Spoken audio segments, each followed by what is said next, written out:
The Federal and Devaki Specialty Hospital jointly present the Madurai Marathon 2024 Run for Health on Sunday, October 20th, 2024. Entry is free for all. The people of Jammu and Kashmir have spoken, and it is the National Conference and Congress which is near the majority mark. But it is the BJP which has got the maximum number of votes in the Union Territory. While NC and Congress have done well in the Kashmir, BJP is dominating in the Jammu region. We speak to Dr Ellora Puri. She is a political science professor at Jammu University and honorary director of Institute of Jammu and Kashmir Affairs. Thank you for joining us, Dr. Puri. Thank you, Gyan.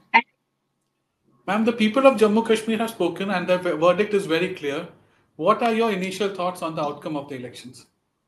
Well, the verdicts, as one had predicted, all of us were predicting this verdict. And, unlike the Haryana polls, the exit polls have actually proven true here. As we can see, Kashmir is a place which is actually the place which is going to determine the political future here, in terms of how the Legislative Assembly is going to be formed, because the India Alliance has won the maximum seats there, while the BJP is won in the Jammu region, right? Of course, what you see is it's actually the National Conference which is doing better than any other party here, right? So one would have assumed if you're going to be talking about the Indian Alliance, Congress would be contributing a substantial number, but it's not. It's around 8 to 10 seats at the moment. This is a reflection of, the manner in which Congress, despite the fact that there was this huge disaffection in Jammu region against the BJP and the kind of policies it had undertaken post-2019, the Congress was not able to capitalize upon that. Because of course, perhaps it's visible in Haryana too, but the fact of the matter is that Congress did not, it wasn't infused enough, its workers weren't infused enough.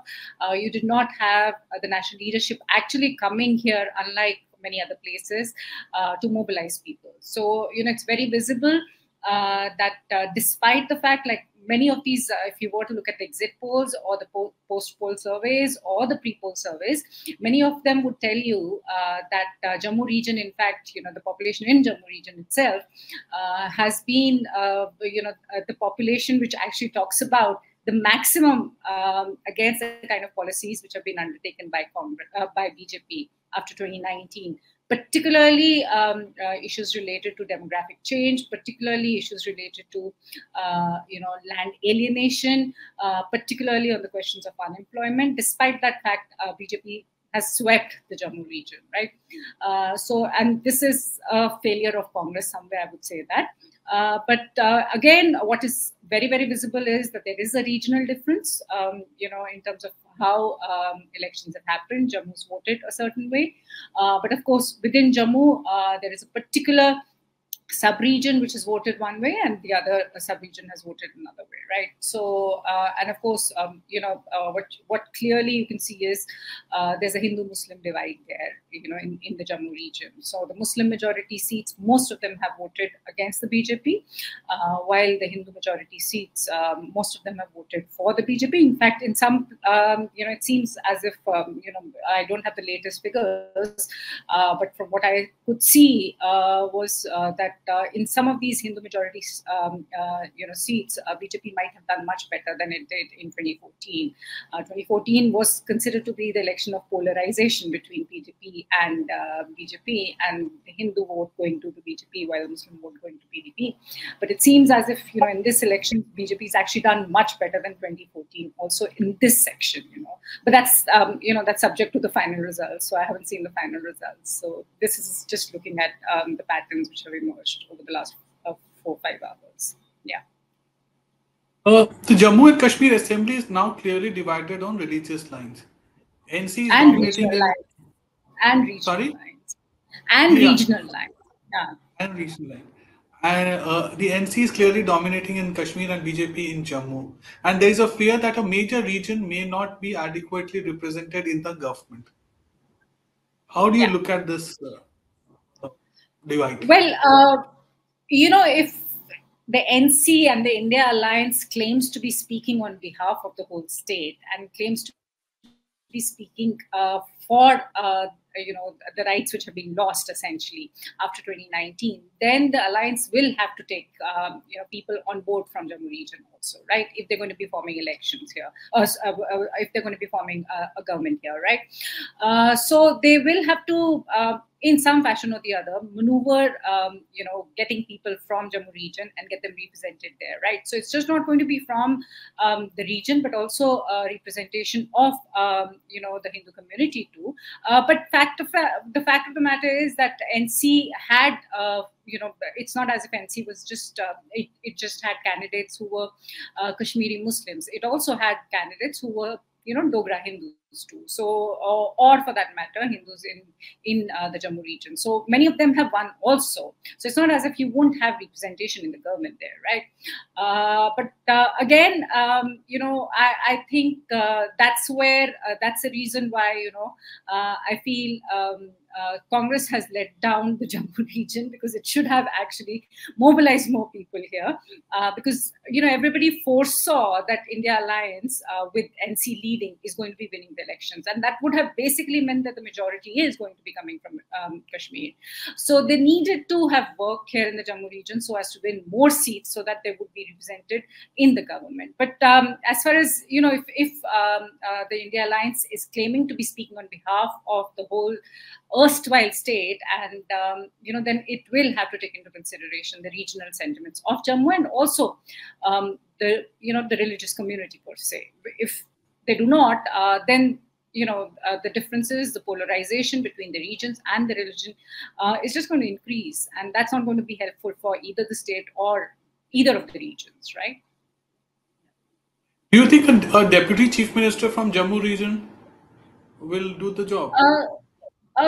We've had deputy chief ministers in the last 2 elections, right? So from Jammu region, we've had them. It's interesting that the people, somebody like from NC, because their main Jammu leader was this person called Devinder Rana, who actually ended up joining the BJP, and he's won his seat this time. So one would have, if he had continued with the National Conference, one would have thought that he would be one of the main candidates for a vice chief ministerial post.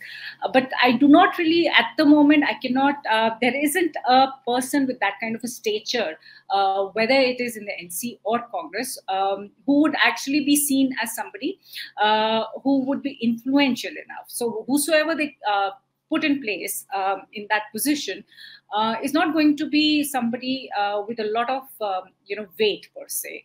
So, but of course, having a vice chief minister would be helpful, right? It would be helpful. It's just that it's not as if it's something new. It's been there in the last 2 governments that we had. So yeah. Ma'am, with NC and Congress barely getting 48 seats, will the new government be stable? Of course, it should be stable. 48 is a stable number. Remember, 45 is a halfway, and of course, unless and until and BJP hasn't crossed 30 also, right? At this point, the last I checked, it was 26 seats, right? So it should be stable if, of course, the India Alliance continues, right? If, of course, the India Alliance continues. And the good thing about it is it's just 2 parties. Initially, one was thinking that you'll have, more than 2 parties if you wanted to cross the 45 mark, and that would have meant PDP joining, certain independents joining, and various other parties joining. At this point, it doesn't seem as if there should be much of a conflict between these 2 partners, given, of course, also the fact that you have NC being this majority party, right? So it's crossed 30, 35 plus, I think. I'm not sure at the moment what's the number, but that's a large number. That's a large number. So I think it would be stable, but we do not know anything about, it's very difficult to predict what BJP does at the center, right? So the Operation Lotus might, work here too if it has to, but hopefully it shouldn't, because many people see this as a chance to make their voice felt, the voice which has been stifled post 2019. So I think they see it as an opportunity to show that whatever BJP did in 2019 was something which the people of the state did not approve of. Right. So I don't foresee it falling on its own. If it has to happen, it would be because of an external force. Do you see this possibility of NC joining hands with BJP only to play this? No. Not at the moment. Not at the moment. One can't really foresee what happens later on.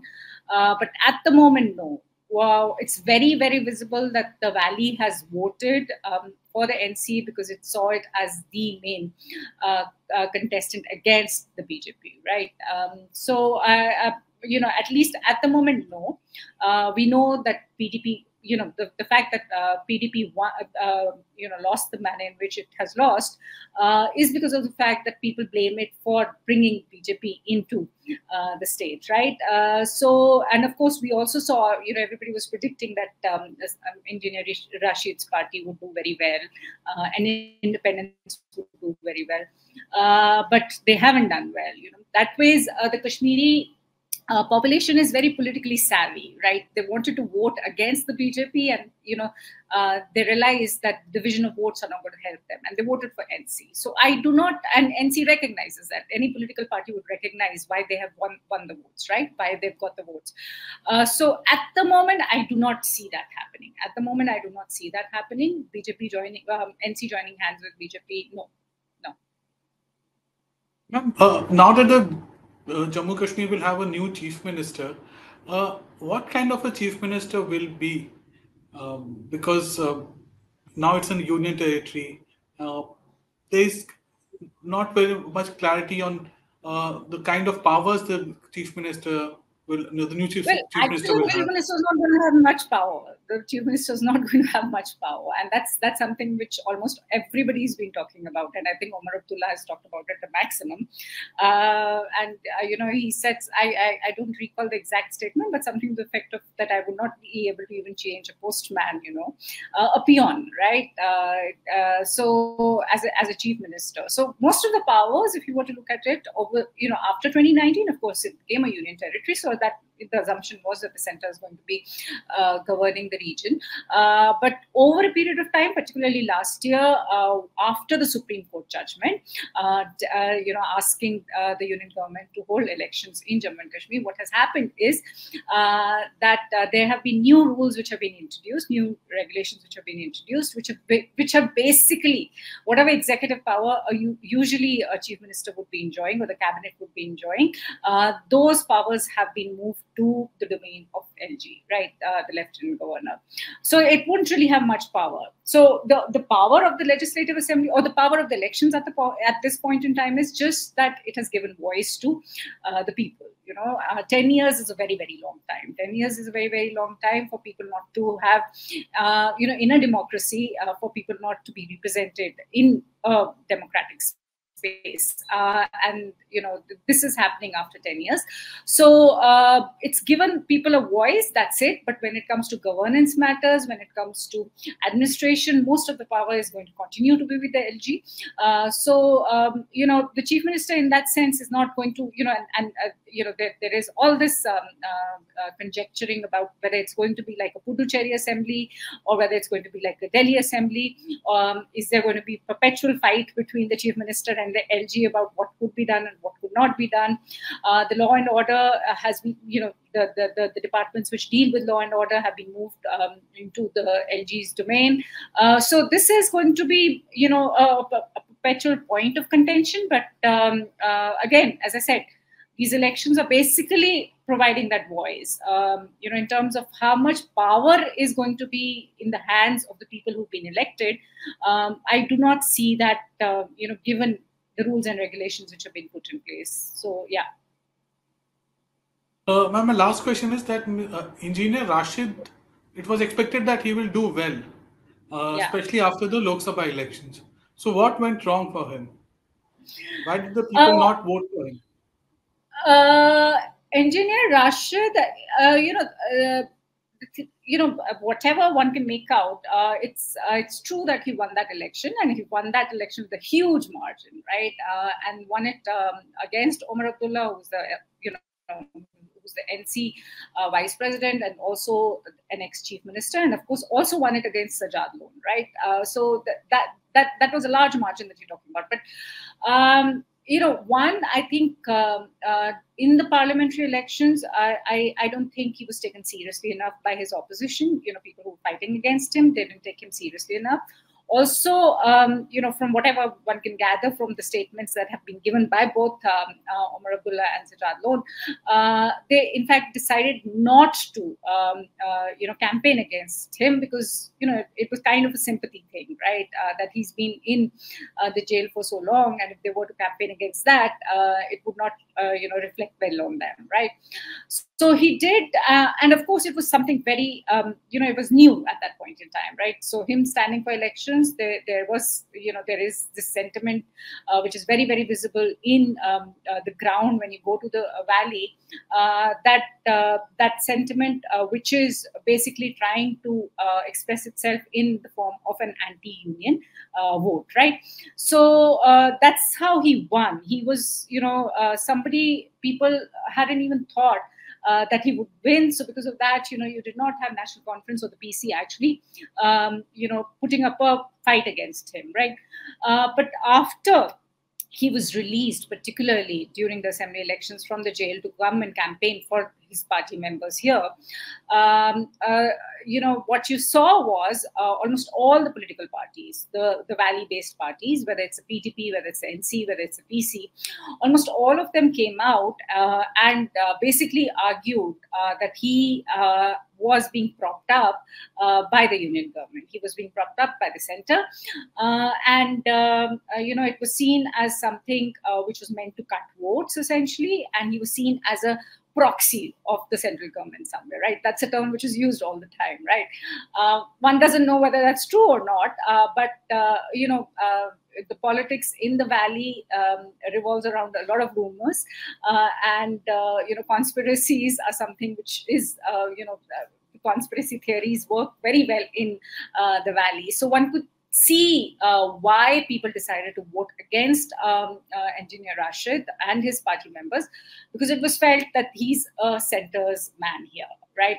And he's basically come here to break the votes, right? So this is, it was, and what you saw was, almost any and every mainstream party, one could call them, a party, or those parties which had been there for a very long time, which had been present in the valley for a very long time, which includes, People's Conference also, right? So almost all of them were basically talking about how Engineer Rashid is a prop up. So I think that worked in terms of the vote going against his party and his candidates.